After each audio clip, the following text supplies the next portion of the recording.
Bonjour, chers amis peuple congolais. L'heure est grave pour la situation de notre pays, la RDC, République démocratique du Congo.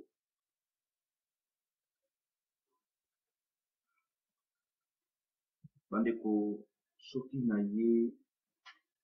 mokolo na zoni vraiment kokuma na ba vidéo te. Parce que to misala eza ebele ya kosala, to travailler tout le temps pour na solution ndenge nini tokoki kosilisa na bapaya oyo baokipe mboka na biso. Soki lelo na apparaître encore pour une fois na vidéo en direct pour na mobiliser bandeko oyo toza na diaspora pe oyo baza na Congo. A particulièrement effectivement bato baza na kati ya Kinshasa na situation oyo ezosalama sikoyo ya baadepte ya Mokongobile na force occulte oyo ezali gérée et contrôlée, dirigée par les Rwandais. Samedi dernier, nuit à samedi et dimanche matin, réunion moko salamaki na Jelem, na présence ya James Kabale autaki Kigali. Na Hippolyte Kanambe mwana ndeke Azaras Ruberwa Zoé Kanachien Jeannette et na Congolais moko azalaki na kati chef ya escadron de la mort na kombo ya Amici Gabriel alias Tangofor. Réunion de Salamaki ezalaki na Gombe. But ya réunion wana ezalaki mpona koluka ndenge nini koétouffer ba discours ya Memonasemi azosala contre pouvoir occulte ya occupation na Hippolyte Kanambe na système nyonso ndenge azodénoncer bango publiquement. Parce que ba Rwandais depuis ba occupé mboka na biso bapesaki ba Congolais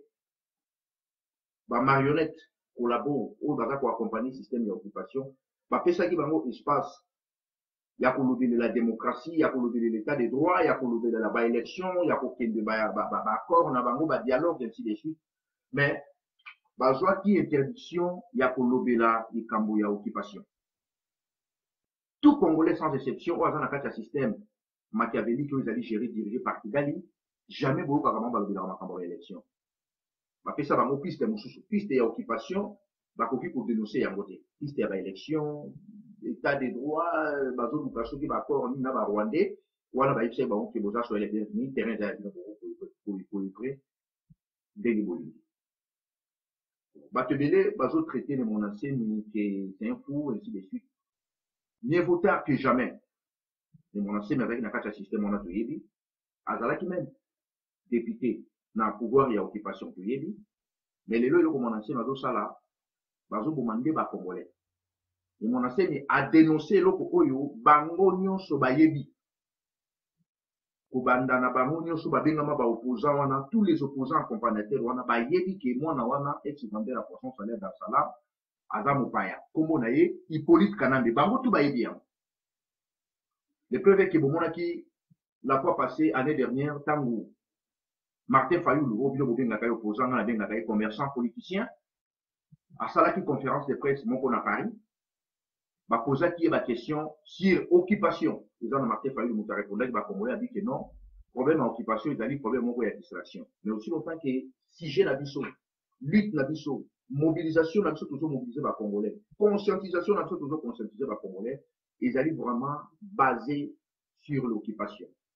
Mais ba Congolais accompagnateurs, ba Congolais opportunistes oyo bapesaki bango interdiction na ba Rwandais balatisi yo étiquette ya opposant. Bapesi yo interdiction ke okoki kodénoncer occupation. Tomonaki na 2015 tango Mokongobile na Katanga akomaki lettre alobi ke Hippolyte Kanambe aza Rwandais mboka na biso na kati ya occupation. Tomonaki ndenge ni ba Rwandais bayaki koenvahir siège ya Mokongobile pe bamasakaki ba Congolais. Ba Congolais wana ata tozobenga bango ba adepte ya Mokongobile, mais étiquette na bango eza nanu baza ba Congolais. Avant ba se retrouver ba adepte ya Mokongobile baza nanu ba Congolais. Tout le monde a dit que Rwandais, bon, va exposer même rapport, va caméra, va photo, va exposer rapport.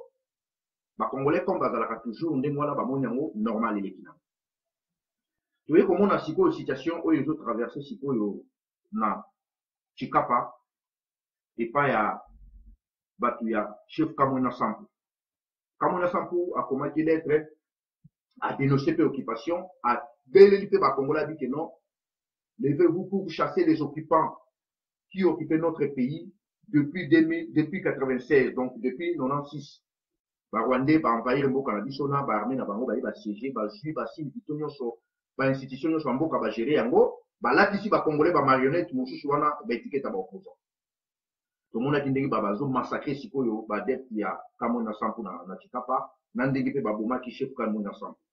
Bon, cela veut dire et ça va signer occupation to mona ki na 2008 tango ba massacrer ki ba def ya Bubila Congo na ba Congo. Rwandais bautaki Kigali,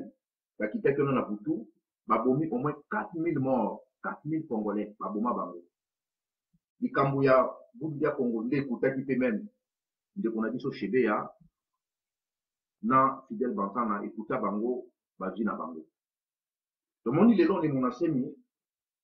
abandi ko dénoncer occupation publiquement. Azobenga mutu wana na kombo na ye ya Hippolyte Kanambe. Pe ayebisi ba Congolais qui barugwiza Babizimakara bango nyonso tous ces gens ce sont des Rwandais. Il faut système wana nyonso ekoya bakeni biso bato toza libanda ya Congo, biso bato tozali na Europe, biso bato toza na Canada, biso bato tozali na Afrique, tozali partout oyo déjà tokota na ba réseaux sociaux toyebi ndenge nini tosolana bandeko na Congo. Mosala ni biso tokoko kosala siko parce que bato mingi baza ko basé na monasemi azali chef c'est un gourou aza chef spirituel moko boye ya butu soki bulu na mayala soki bulu ya Congo makamone tene tali biso te mais bato oyo bazoboma ezali ba Congolais avant ba se retrouver nano bato ya bulu ya Congo epa ya monasemi baza neno ba Congolais ata monasemi azokende mingi na piste na ye ya balkanisation wana makambo wana pena eza kointeresse nga te mais akosala yango te parce que Congo jamais kozala balkanisé pour mon ancien maison déclaré. Ils sont dans la besoin de la libération du Congo tout entier. Au lieu de se baser dans l'accord bidon où ils allaient signer le 31 décembre pour favoriser l'occupation et continuer toujours dans le cannabis, c'est mieux de se baser dans la situation de si pour la carte. Tout le monde qui dit qu'on va fausse commune à Maluku, Baboma Bande Cannabis, 4 à 50 corps se retrouvent dans la fausse commune, si de l'eau, silence radio. Et l'eau, même les bateaux balata étiquette ya opposant ya ba opposant balobela rango soute parce que ba Rwandais ba yebisa bango piste na bino ya opposition mais posant na ba zone où bino bokoki ko activité pour dénoncer occupation pour dénoncer massacre pour dénoncer génocide ba force commune nyonso biso to sala mboko bino posant na droit ya kolobela ngo te bino bolobela kaka démocratie na bino na état de droit donc piste oyo ba Rwandais ba pesa ba politicien ya coopérateur mais dossier ya ba mort na ba viol zo sama na kati ya Congo posant na droit effectivement ba respecter yango. Mais le lot, tout le monde, mon enseigne, a bandi pour dénoncer, ma cambo biso tout est dit que ça vérité. Et tout le monde, si vous, Rwandais, va salir réunion, parce que va salir réunion samedi, si et si là qui, na 4 h du matin, parce que James Kabal est mon croyant. Ma moni qui est vraiment très sérieux, que mobilisation ça, la manakata Kinshasa, pour dénoncer l'occupation d'une manière publique et comme danger pour la vie, na bango, pe, na misalo, ba qui reçoit na Congo, il faut voir le calendrier, il va pour néantir. Va confier mission, on a, et pas ya Amissi, Tango Fort. Amissi Tango Fort, azali moko ya ba chef ya ba escadron de la mort, Oyo Kanambe, a fait sa confiance à Boumaka ba Congolais, parce que Amissi Kumba, alias Tango Fort, c'est un Congolais. Mais, ba Rwandais ba confié quand même mission, le coup la paix ba fait ça, ba espace mingi. Ya ba minéraux, yé pas au pied dans ndenge na ye, ya monta comment ko sala ba sale boulot, pour na favoriser occupation. Et là, on dit que c'est ça na kata diaspora. Au lieu tout banda siko na kata ba polémique. Il y a pour se baser na makambo ya monasemi o monasemi il est passé na ye oui azaki na kati ya malwa azalaki député na kati ya ba occupant mais ye puta se rattraper a komi ko dénoncer par rapport ya ba mosusu ki lelo balata ba étiquette ya ba opposant et là on dit que c'est le moment ya ko mobiliser sikoyo ba kinois au lieu ba kende komela ba masanga au lieu ba kende na ba veille de prière pas ya ba ventiler comme ba demi si ba muku na ba kankenze ainsi de suite bazala focaliser pour la kobenga na bapaya parce que mosala biso tozosala ezali ya komema peuple congolais na réalité moko boye. Depuis 2011 ti lelo bapoliticien ya complémentaire baambrouiller peuple congolais na badiscours na bango ya lokuta kokosa population ke tozokende konégocier tokende baélection na occupation élection ezalaka nango na importance moko te. Mboka moko te na mokili baokipa yango bakenda konégocier na baoccupant. Hippolyte Kanambe alias Joseph Kabila c'est un mercenaire atosaka kaka maloba ya intégrité. Mwana ndeke azaka président ya motu te avanda wana te pe atongela bino mboka akotongaka eloko te bango bayaki kaka koplie. Touti komona la fois passé na Kinshasa ndenge mboka na biso ndenge capitale na biso ya Kinshasa inondé na mai na évité depuis na botama na tikala komona no Kinshasa komona na état wo mais bato basalaka campagne ya ba 5 chantier ti lelo tomona biso bango te ba Congolais babandaki koleka na télévision pona lokoso na bango pona ba intérêt na bango personnel babimisa Hippolyte Kanambe ke aye kobongisa mboka lelo tomona bango so baleka. Donc cela veut dire maladi ya Congo ezali ba accord bosinaki ezali ezali pe ba élection bozolinga bokende nango te ezali ki kobengana bapaya oyo ba mboka na biso bavandi na kati ya mboka na biso basili bito nyonso ya République démocratique du Congo ezali contrôlé et géré par le Rwanda. Il faut kobengana bapaya eloko ni biso tokokosala lokola ni mwana nseni azo dénoncer bango pe azo continuer kodénoncer bango tomoni sikoyo barwandais babandi koboma bandeko na biso sikoyo na diaspora to multiplier sikoyo mobilisation na système ya batexto to lancer yango Kinshasa mobimba tozala banimero batebele kuna eza opération tokokosala kolancer yango komobiliser bato olie bato basambouye na kati ya baréseaux sociaux c'est mieux komobiliser bato baza na kati ya Kinshasa barwandais ntango bazolinga kotinda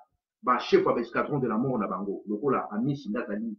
chef d'opération wana mpona anéantir force wana ndenge bapesaki déjà bacontier mission depuis samedi soir et dimanche matin na Kinshasa na GLR na James Kabare na Hippolyte Kanambe na Ruberwa sikoyo bamandate Amisi tango mpo oyo akende osi sa mission wana bakanyama baza batoka bazoya bazobenga bango baya kocambo elo ndiki tokokosa il faut komobiliser sikoyo bakongole komobiliser bato baza na kati ya Kinshasa kotinda batexto komobilize bango mpona situation eza na kati ya mboka olie bato bakende komela masanga baza na kati ya distraction me baza na focaliser na situation oyo ezotraverse RDC parce que bandeko oyo balati baétikete ya opposition ndenge nazomona bamisusu balobi non tozozelaka baaccord ya le 31 décembre wana ezali trahison. Congolais moko te azali na droit ya kopesa rwandais espace na Congo même il y a 1 heure du temps Rwandais a existé dans la mboka na biso. Ça c'est la haute trahison. Parce que eloko oyo ne monase bazo dénoncer bango nyonso na kati ya mboka wana bayebi ki eza vrai. Au lieu de continuer kozala opposant, c'est mieux pour vous se taire. Parce que le problème à Congo c'est un problème de l'élection. Est-ce que Congo est en manque de démocratie? Est-ce que biso ba Congolais na minute tous on a besoin de l'état des droits? Mboko eza na kati ya occupation balobelaka état des droits te. Mboko eza na kati ya occupation balobelaka démocratie te. Mais comment bino ba Congolais mboka eza na maboko ya bapaya bino bozobeta masolo ya démocratie bozoya kobetela bato masolo ya alternance esalama effectivement ntango bobimisi mo ya alternance wana barwandais baprépare sikoyo motu na bango Moïse Katumbi misi mosoriano bakotisi ye mpona alternance mpona nini ye azala sikoyo soi-disant chef na bino ya opposition bandeko koma bakoki kokosa biso boye na bato baokipe mboka na biso et bato siko bazali obstacle majeur ya libération ya mboka ya Congo ezali ba Congolais bango moko oyo balati étiquette ya opposition. Congolais nyonso oyo bokoyoka ye na mo ya opposition. Congolais nyonso bokoyoka ye azosenga ba accord. Congolais nyonso bokoyoka ye azoyebisa Kanambe ke mandat ne kosila na fin ya 2017 na décembre 2017 c'est un traître. Parce que ba Rwandais ndenge baza wana bakorespectaka accord moko te à part tobengana bango par la force. Au lieu de chaque jour tout le monde a mort d'homme na kati ya mboka na biso tout le monde a makila bandeko na biso ndenge ezosopana ce n'est tozala siko focalisé na kobengana bapaya devoir na biso bato toza na kati ya diaspora tomobilize bato baza na kati ya Kinshasa eloko mpe na koyebisa bandeko ya Burundi ya Congo mwana nsemi ou staff na ye mobimba bolinga lisusu te bauniforme oyo bato na bino bazolata balata yango partout parce que batie système moko wana ezali géré bango moko na barwandais babandi siko ko détecter ba congolais oyo bakomona bango baza na forme ya bato lokola bino lobi na njili bakangaki au moins 3 personnes babayeki baza bato ya monasemi en plus de monasemi il faut pas bato wana baportaka foto na yo parce que eza cible bakosisa bato en plus bato bazala esu te na mandefu ebele il faut bacoiffe yango et bato nyonso oyo bazali badepte na yo il faut base simuler et dissimulation na kati ya population parce que eza katiki en plus zone wana déjà eza bouclé il faut utiliser baéclaireur oyo bakozalaka même 1 km 2 km na résidence na yo parce que ndenge eza wana résidence na yo nde ezali ciblé tozolanda situation nyonso barapport nyonso barwandi bazosala baréunion nyonso barwandi bazosala biso tobanda toujours koinforme mosala oyo biso tokosala na kati ya diaspora tobanda sikoyo kotinda batexto na kati ya kinshasa mpona kosala éveil ya bandeko bazamo na kati ya population tolanda lisusu politicien moko te moto alati etikete ya politicien na milito na congo azali traître mboka eza na maboko ya bapaya mboka soki eza na kati ya occupation opposant azalaka te barwandais bango moko bafabrike baopposant ya lokuta wana touti komona douane ya Brazzaville euti kosaisir au moins 2 milliards de dollars américains bandeko tomekana kosola tozala sérieux na kati ya mboka na biso na congo bato mosusu bazali impayé au moins 50 mois moto afutama te bato mosusu baza impayé au moins 72 mois bato bafutama te mais comment au moins 10 palettes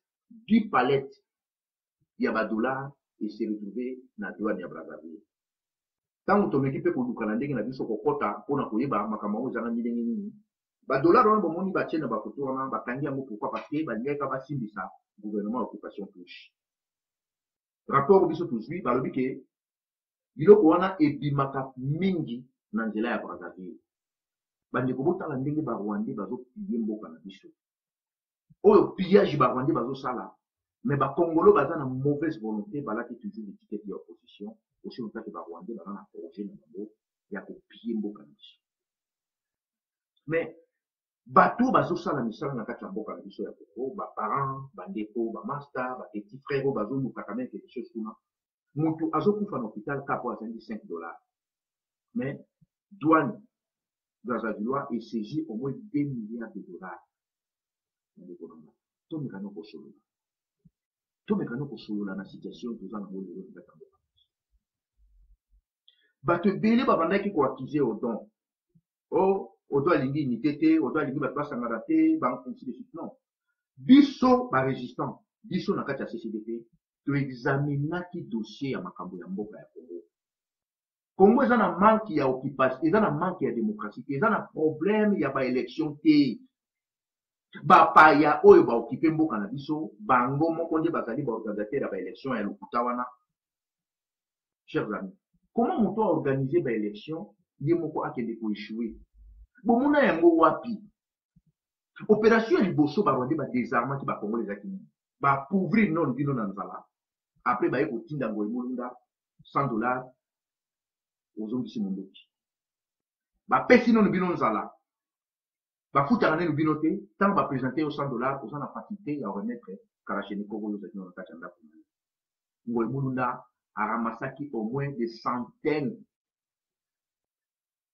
ya minduki ekenda wapi toyei kokende sikoyo na situation immobilier na kati ya mboka ya Kinshasa na Congo mais précisément na kati ya Kinshasa ngai nayebi dans les années 2000 2001 2002 2003 baparcelle mosusu ezalaki na bavaleur ya ba 15 à 20 000 dollars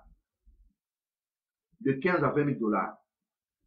mais lelo oyo baparcelle oyo ebandaki kokute de 20 000 dollars lelo oyo na kati ya Kinshasa ekomi ba 250 ba 300 000 dollars pourquoi nalingi sikoyo na expliquer occupation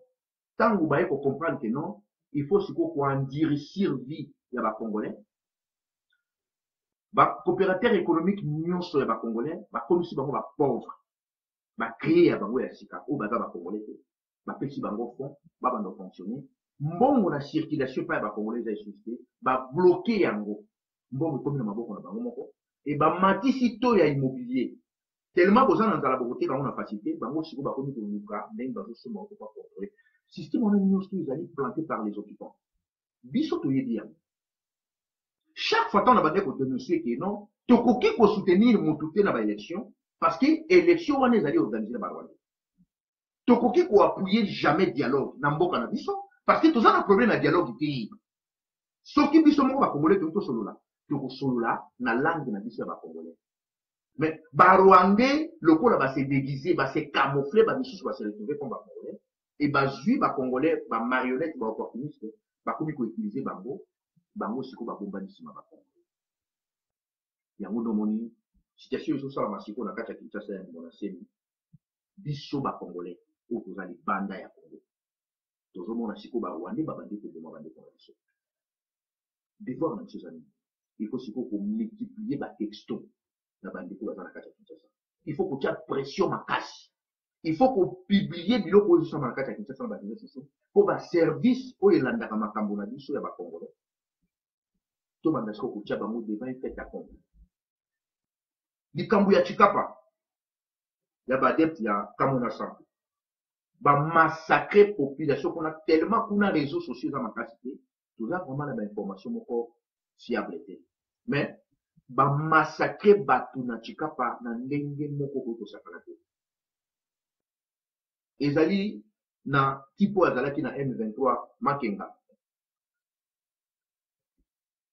la fois passée na Uganda balbaki azali sous te mais biso to yaki ko référer azalaki na Kasai ye mutu azalaki ko gérer ko diriger bataillon moko ya Rwandais qui était na Kasai mpona ko neutraliser force Kamona Sampo ba James Kabare na ba Hippolyte Kanambe na ba Lubero ata bazalaki na réunion samedi et dimanche matin na GLM balingaki ba dépêcher bataillon wana oyo ezali siko ezali basé na Kasai ba dépêcher yango vite fait et na Kinshasa mpona et mekako d'une force oyo ezali ya makambo oyo nani menacé mazosala bango mona kati ya réunion babino comme ba figure wana mingi ezali ba Rwandais soki to déployer bona kati ya capitale ya Kinshasa écosystème mouvement moko boye c'est mieux to utiliser ba étranger na kati ya bato oyo amisi tango fort azopéré na bango mpona ko neutraliser nani menacé mingi na kati ezali ba Soudanais et ba Rwandais basali ndenge ba trier bato oyo bazali mpe na face lokola ba bantu baboyi kobimisa ba Rwandais oyo bazali ba négotique yango tozomona rapport ya réunion na bango oyo déjà tozalaki nango ntango réunion na bango esalami makambo nyonso ezosala na kati ya Kinshasa batinde eza makambo ndenge totravaillaka toujours ensemble na bandeko ezali likambo oyo ke likambo ya menacé eza ya ye moko te eza likambo ya bakongolais nyonso parce que bato oyo barwandais bazobomisa bakongolais avant nde baza badepte ya mokongo ya menacé bazalaki no bakongolais tomonaki yango epai ya mokongo bile totikaki tozomona yango sikoyo na Chikapa epai ya bandeko na biso ya Kamona Sampo tozolobela yango te toyesi ko komona yango epai na menacé na kati ya Kinshasa namona awa na diaspora bosoutenant baopposant wana parce que nga na benga bango baopposant te na benga bango bacommerçants politiciens ce sont des commerçants ce sont pas des opposants bosoutenant bango boapuya bango mais baza incapable ya kodénoncer occupation bosoutenant bango mais baza incapable ya kodénoncer occupation mais lelo ndeko na biso na menacé ni azodénoncer occupation publiquement tomoni ke babandi koboma eloko na biso tokoki kosala il faut sikoyo to travailler ensemble parce que soki nalobi kosoutenir bakongolais bazalaka na bango clarté bokomona lelo moto azodénoncer lobi omona moto wana changer position akomi si koapuye bakonzi parce que tomoni yango plusieurs fois mais l'essentiel ke congolais moko te azomérite liwa na mboka na biso biso bato toza bagendarme mpe tokanga monoko na biso c'est bien tozala vraiment très vigilant na situation osama na mboka na biso bato bazali basé na baccord na bango basinaki na barwandais le 31 décembre dernier ce sont des collabos mutu nyonso bozoyoka ye azobenga mwana wana ex vendeur ya poisson salé Hippolyte Kanambe alias Joseph Kabila na kombo ya président azobenga ye nyangala kata wana a respecter baaccord bazosenga primature tous ces gens là ce sont des collabos faut ça laquelle parce que bato ebele bazosala combat fair play comme ozalaka pire na interne ata azodéraper azotrahir mboka mpona baintérêt personnel mais yo ozozwa toujours par na combat fair play c'est déjà fini ngai depuis nasangaka na eloko nasala combat fair play mpe banomoni ke bato ebele babandaki kobipande nga kotraite nga de tous les noms mais lelo tomoni ke toyei koservive ke basoutenaka buzo bate ya baélection situation toza nango lelo na kati ya Congo même bino nyonso boluki même yesu auti na lola bolobi aza candidat na bino botie yake de baélection na bakonde akozwa te parce que bango moko baorganisateur ya baélection bazolinga kosalisaka baélection lokuta wana mpo balakisa mokili ke démocratie ezalaka na Congo alternance ezosalama na Congo mais démocratie ekoki koexiste te osino taki tolibere no mboka te bato bazowela primature mpona bakende remplir bapoche na bango barwandais soki bapesi yo primature insécurité oyo eza na kati ya Congo okoka korésoudre yango te climat de terreur oyo occupation ainstalle na mboka na biso yo motu ozolinga ozwa primature okokoka yango te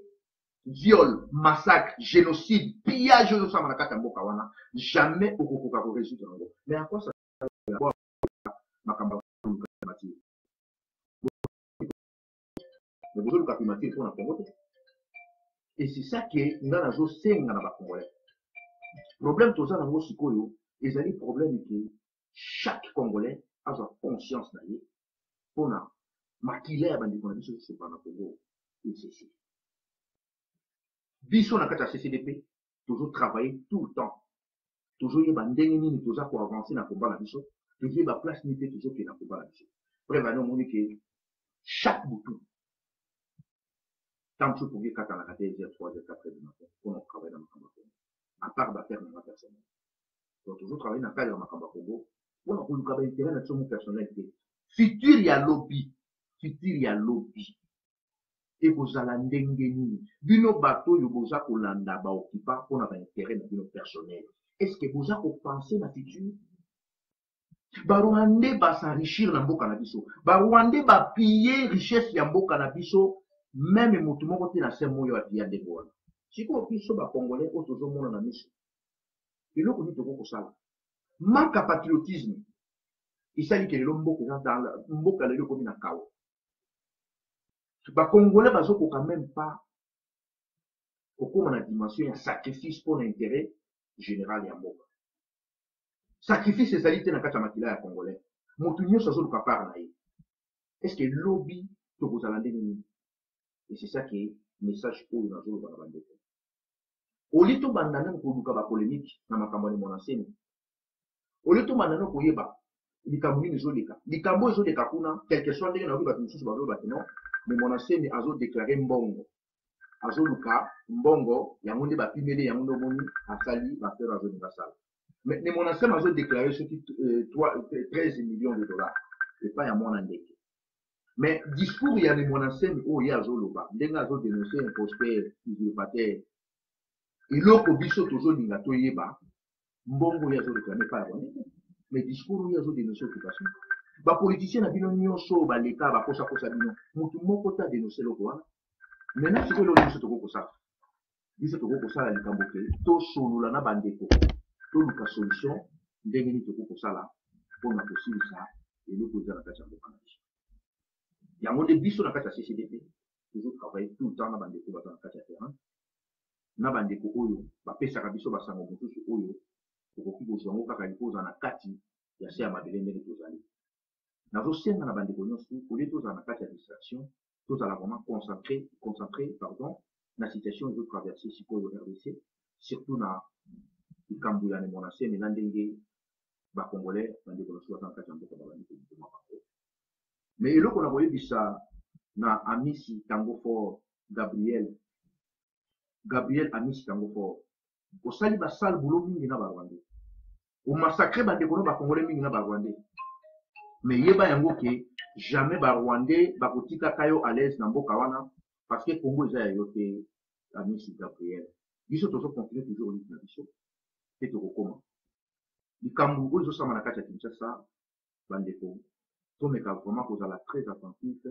ya koyeba mpe koluka ndenge nini tokoki kosisa likambo wana tokanisa yango te ezaka ya monaseni ye moko eza likambo ya bacongolais nyonso eloko nga na kosenga bandeko yango wana biso mpe na part na biso tozokontinue kotravaille nazoyebisa na bandeko toza na kati ya diaspora occupation oyo biso tolobelaka ezalaka vrai tofunda yango te tocréa mpe yango te Hippolyte Kanambe atikana jamais kozala président ba Congo mpe akozalaka jamais président ba Congo mais tout congolais sans exception oyo bazokanisaki bazokota na histoire koluka primature, okoma ministre, kozala député na ba occupant. Boyebake bokokotaka jamais na histoire ya mboka ya Congo. Congolais nyonso oyo alati étiquette ya opposant, alati étiquette ya député. Boyeba mboka eza na jour vraie justice ya mboka wana ekosalama. Mokolo vraie justice ya mboka wana ekosalama, ekozala vraiment sérieux surtout pour na bino bato bazolata étiquette ya kozala opposant na kati ya mboka wana. Donc tozo continuer toujours kobundela mabele ya mboka, tozo continuer toujours kodénoncer occupation, tokolemba te kodénoncer occupation. Bandeko na kati ya résistance bazalaka na besoin ya libumu munene etonda te, bazalaka na besoin ya culture. Biso tozosalela résistance pour l'intérêt na biso ya l'autre. Est-ce que lobi soki tokomi bamibange parce que lelo oyo tokomi déjà pe bakoko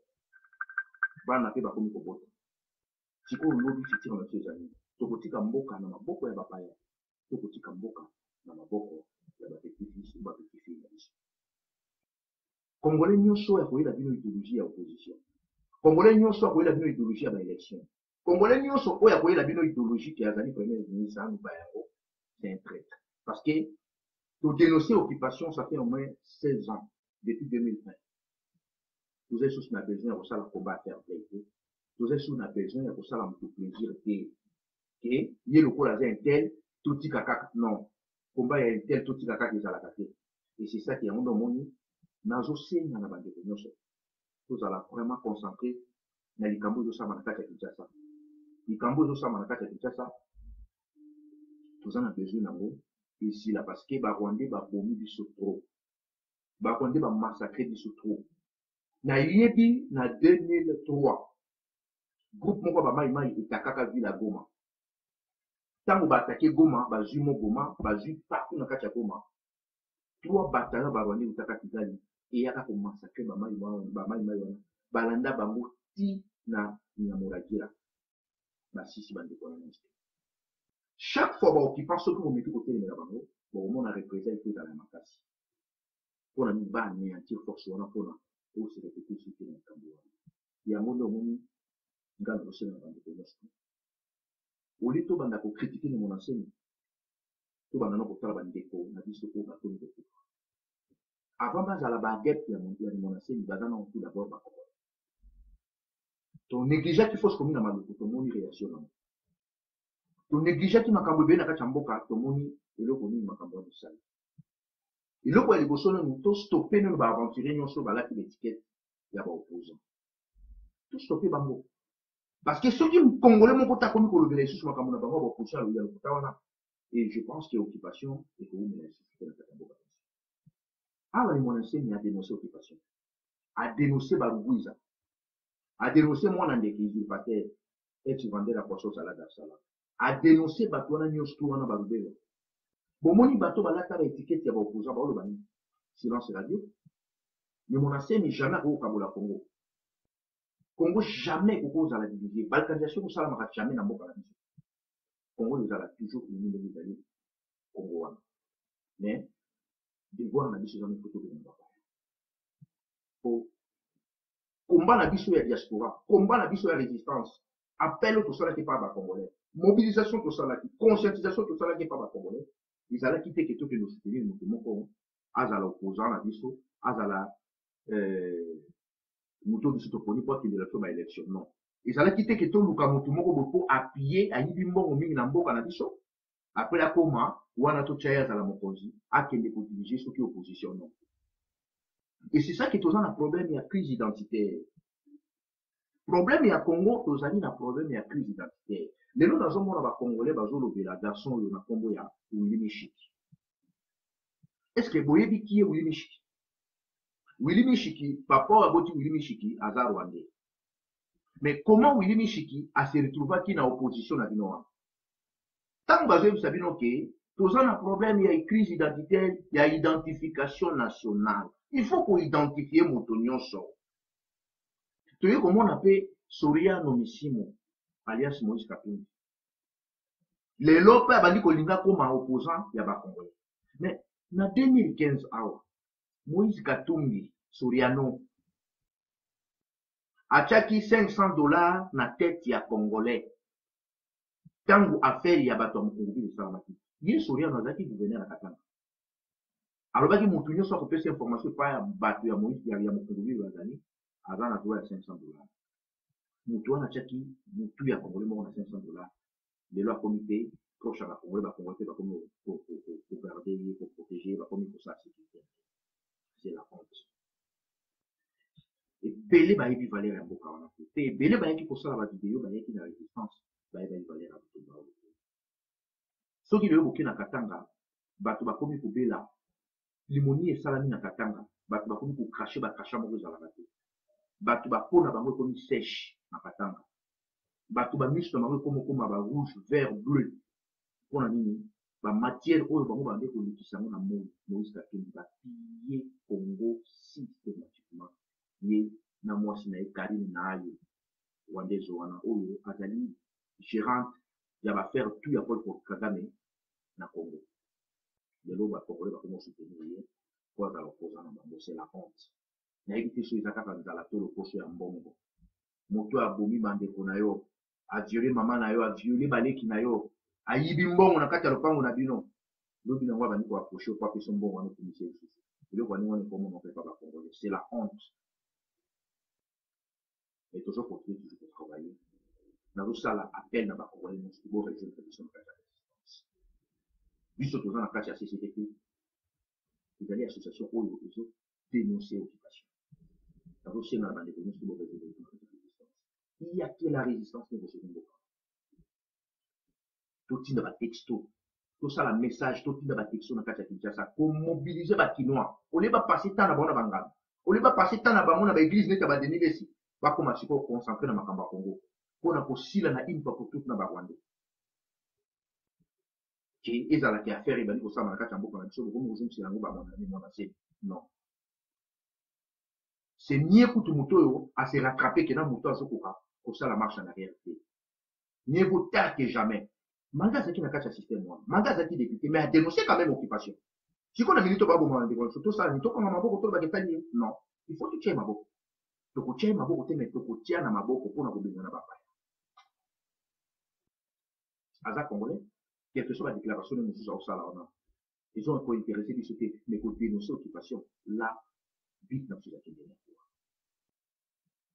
chaque fois moto nyonso azotelemela occupation na kati ya mboka ya Congo il faut baboma il faut makili etanga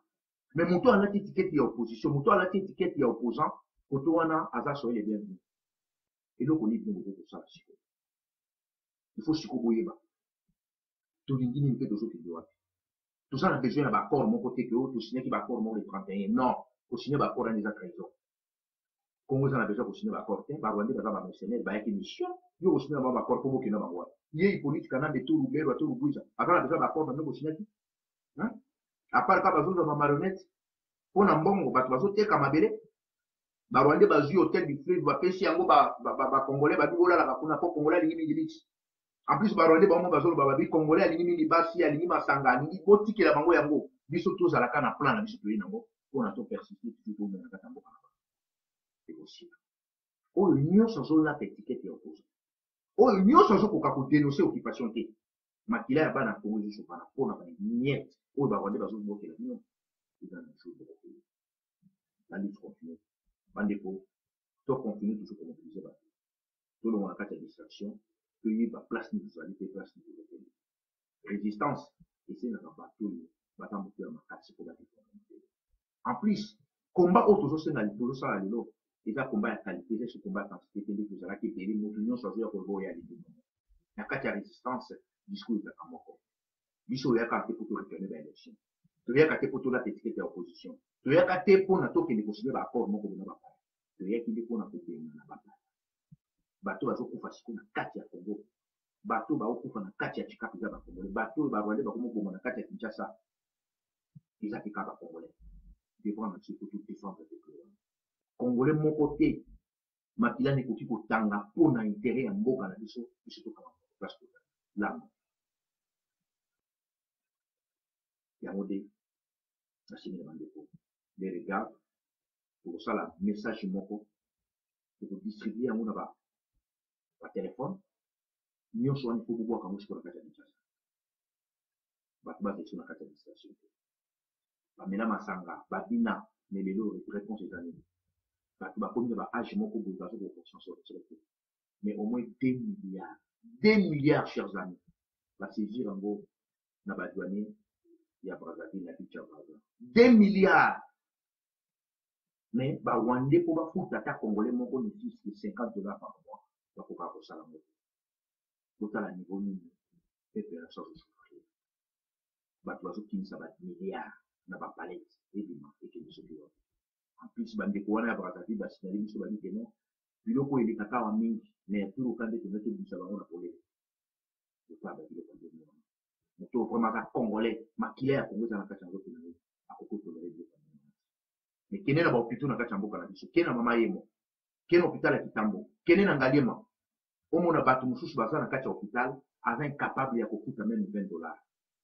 mpona azwa soin bato bazokufa na mboka na biso kaka po moto azangi $5 mais barwandais bazopille bamilliard de dollars bazobimisa yango bakende yango libanda bandeko congolais moko te aya esu kokosa bino ke aza opposant congolais moko te aya esu kokosa bino ke bazozela baaccord ya le 31 décembre oyo basinyaki na barwandais congolais moko te aya koyebisa bino ke non problème toza nango ya tozoluka na décembre 2017 tokeba élection élection kosalama na banani tozalaka na problème ya baélection te mboka eza okipe bapaya baokipe biso mboka barwandais bazwi meme na baekole bateki yango